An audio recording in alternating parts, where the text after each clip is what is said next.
কারণ আমার প্রিয় দর্শকবৃন্দ, আশা করি তোমরা সকলেই ভালো আছো। আজকে এসবিএমসিএম স্কলারশিপ নিয়ে এমন একটা ভিডিও চলে এসছে, সেই ভিডিওটা তোমাদের অন্যরকম ভিডিও হবে। তোমরা সমসাময়িক দেখছো এসবিএমসিএম স্কলারশিপের টাকা ব্যাঙ্ক অ্যাকাউন্টে অনেকেই ঢুকে গেছে, অনেকেই ঢুকে নেই। তোমার বন্ধুদের সবারই ব্যাঙ্ক অ্যাকাউন্টে টাকা ঢুকে গেছে, কিন্তু তোমার ব্যাঙ্ক অ্যাকাউন্টে টাকা ঢোকেনি। এটা ঠিক পিএম কিষাণ অ্যাপ্লিকেশনের মতো হয়ে গেছে। অনেক স্টুডেন্টের টাকা পাচ্ছে, অনেক স্টুডেন্ট টাকা পাচ্ছে না, অনেক স্টুডেন্টে আটকে দিচ্ছে, এরকম প্রবলেম। তাহলে কি এসবিএমসিএম পোর্টালে কি কোনো টাকা নেই? অন্য অন্য স্কিমের টাকা দেওয়ার জন্য টাকা আছে, কিন্তু স্কলারশিপের টাকার জন্য টাকা নেই। এ কি চলছে এক গুরুত্বপূর্ণ রাজনৈতিক খেলা? সেই রাজনৈতিক খেলার শিকার কি তোমরা? কীভাবে সেই শিকারের সঙ্গে তোমরা এগিয়ে যাবে, চলো দেখা যাক আজকের ভিডিওটা। খুবই গুরুত্বপূর্ণভাবে বলে রাখি, শোনো। প্রথমত, যে সমস্ত স্টুডেন্টরা এসবিএমসিএম স্কলারশিপে অ্যাপ্লিকেশান করেছিলে তাদের জন্য অত্যন্ত বড় সুখবর যে তোমরা কিন্তু এসবিএমসিএম স্কলারশিপ থেকে গুরুত্বপূর্ণভাবে টাকা পাওয়ার জন্য এলিজেবল। যারা যারা তাদের জন্য বলে দিয়েছিল যে মোবাইল নাম্বারে তোমরা রেজিস্ট্রেশন করেছিলে সেই মোবাইল নাম্বারে একটা ওটিপি যাবে, ওটিপির পর তোমরা লগ ইন করতে পারবে। কারণ তোমাদের এই ডিটেলস নিয়ে অনেকে ছেলে খেলামি করছিল, এই জন্য এসবিএমসিএম স্কলারশিপে অনেক স্টুডেন্ট টাকা পায়নি। চলো এবার একটা গুরুত্বপূর্ণ কথা তোমাদের সামনে বলে রাখতে চাই, যে তোমাদের নিয়ে রাজনৈতিক খেলাটা কি গুরুত্বপূর্ণভাবে চলবে? তাহলে কি তোমাদের টাকা দেওয়া হবে না? একদম উল্টো পাল্টা সিস্টেম, ফালতু সিস্টেম সমস্ত কিছুটা, ঠিক আছে? অনেক ইউটিউব চ্যানেল বলছে।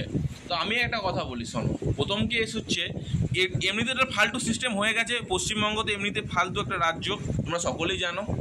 তারপরে একটা বড় বিষয়টা কী বলতো, শিক্ষা জিনিসটা পশ্চিমবঙ্গের ক্ষেত্রে আর শিল্প জিনিসটা পশ্চিমবঙ্গের ক্ষেত্রে কখনোই গুরুত্বপূর্ণ ছিল না, শুধু চপ শিল্পর ক্ষেত্রে, ঠিক আছে? ছাড়া এবার দেখো, ধরো তোমাদের যদি টাকা পেতেই হয়, আমাদের স্যার খুবই টাকা প্রয়োজন, আমাদের অনেক দিন ধরে পড়ে আছে স্যার, আমরা এই মুহূর্তে কী করতে পারি স্যার, প্লিজ কিছু একটা বলুন।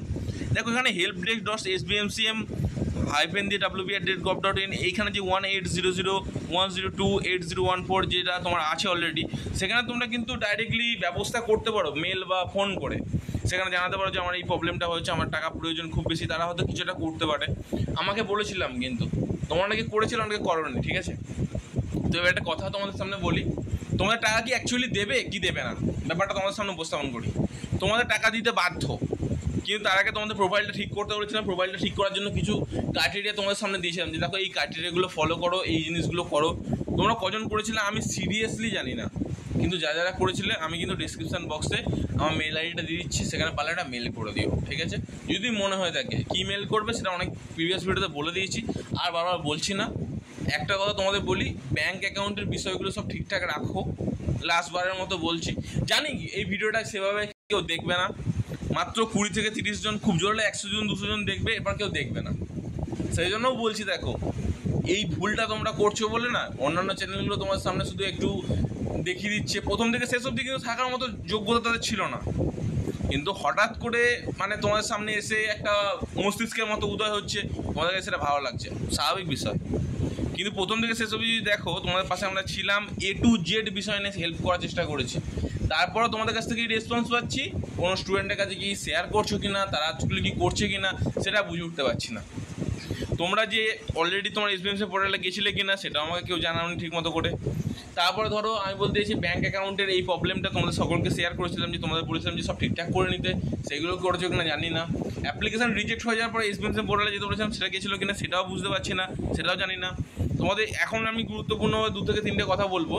যদি পারো এসবিএমসিএম স্কলারশিপের টাকা যদি ব্যাঙ্ক অ্যাকাউন্টে সিরিয়াসলি তুমি চাও, তাহলে একটা কথাই বলবো, তোমাদের এসবিএমসিএম স্কলারশিপে অবশ্যই তোমাকে যেতে হবে বিকাশ ভবনে। তো কী কারণে যেতে হবে? প্রথম কারণটা দেখো, ফান্ড ডিসবার্সমেন্ট তো অলরেডি আছে, কিছু কিছু স্টুডেন্টের টাকা দিয়েছিল অনেক দিন আগে, কিছুদিন আগে পর্যন্ত দিয়েছিল, এবং কখন ফান্ড অ্যাভেলেবেল হচ্ছে কখন অ্যাভেলেবেল হচ্ছে না, এটা সবথেকে বড় কথা। কী বলতো, সবসময় এসবিএমসিএম পোর্টালে পড়ে থাকতে হবে, তাহলে তুমি বুঝতে পারবে যে কখন ফান্ড অ্যাভেলেবেল হচ্ছে কখন ফান্ড অ্যাভেলেবেল হচ্ছে না। অ্যাকচুয়ালি ফান্ড কিন্তু অ্যাভেলেবেল এমনিতে ছিল, কিন্তু স্টুডেন্টদের জন্য না, এটা হচ্ছে যারা ভোটাধিকার ব্যক্তিরা আছে তাদের জন্য। আশা করি ব্যাপারটা বুঝতে পারছো। ইনার মিনিং তোমরা কেউই অল্প শিক্ষিত বা একদম অশিক্ষিত নয়, বুঝতে পারবে। তো এরপর দেখো, ধরো তোমাদের স্ট্যাটাসের কোনো পরিবর্তন যদি না হয়ে থাকে, তাহলে আমরা কি করব স্যার? প্লিজ একটু বলুন স্যার, আমাদের স্ট্যাটাসের পরিবর্তন আমরা করতে চাই, টাকা আমরা পেতে চাই। তো টাকা কি আমরা পাবো না কোনো মতে? দেখো, টাকা না পাওয়ার কোনো এখানে কারণ নেই। প্রথম কারণ, যদি তোমাদের ব্যাঙ্ক অ্যাকাউন্টে সব ঠিকঠাক থেকে থাকে, আধার কার্ডে সব ঠিকঠাক থেকে থাকে, ব্যাঙ্কের সাথে আধার কার্ডের লিঙ্ক করা থাকে, এবং তোমরা যদি কেওয়াইসি কমপ্লিট করে থাকো, যদি তোমাদের হচ্ছে মেজর অ্যাকাউন্ট হয়ে থাকে, তাহলে টাকা তোমাদের ব্যাঙ্ক অ্যাকাউন্টে ঢুকতে বাধ্য। আদারওয়াইজ কিন্তু প্রবলেম হতে পারে, এটুকু তোমাদের সামনে আমি বলে রাখছি। এবার দেখো, ধরো কোনো কারণে তোমরা মার্কশিট আপলোড করছো কিন্তু অরিজিনাল মার্কশিট নয়, তাহলে কিন্তু টাকা নাও ঢুকতে পারে ব্যাঙ্ক অ্যাকাউন্টে। তারপর ধরো কোনো কারণে দেখা যাচ্ছে তোমাদের যে দেখা যাচ্ছে অনেক সময় ওটিপি তোমরা লগ ইন করতে পারছো না, কিন্তু অ্যাপ্লিকেশন রিজেক্ট হয়ে গেছে, তাহলে কিন্তু কোনো মতেই তোমাদের টাকা পাবে না, কারণ যে ব্যাঙ্ক অ্যাকাউন্টের যে নাম্বারটা দিয়েছিলে সেই নাম্বারটা তোমাদের রিচার্জ নেই, সেখানে ওটিপি আসে না, প্রবলেম হতে পারে। আশা করি ব্যাপারটা বোঝাতে পারলাম।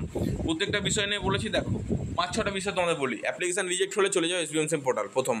সেকেন্ড, যদি কোনো কারণে তোমরা অরিজিনাল মার্কশিট আপলোড না করে থাকো, এসবিএমসিএম পোর্টালে ছুটে যাও। যদি ওয়েস্ট বেঙ্গলের বাইরে ব্যাঙ্ক অ্যাকাউন্ট দিয়ে থাকো, তাহলে অবশ্যই তোমরা যাও এসবিএমসিএম পোর্টালে, ঠিক আছে? আর লাস্ট একটা কথাই বলবো, তোমাদের টাকা সবাইকে ঢোকানোর আগে তোমাদের অ্যাপ্লিকেশন প্রোফাইল ঠিক করতে হবে। অ্যাপ্লিকেশন প্রোফাইলটা ঠিক রাখো, টাকা অটোমেটিকলি ঢুকবে, সেই ব্যবস্থা করার চেষ্টা করছি। অসংখ্য ধন্যবাদ, পরবর্তীতে দেখা হবে।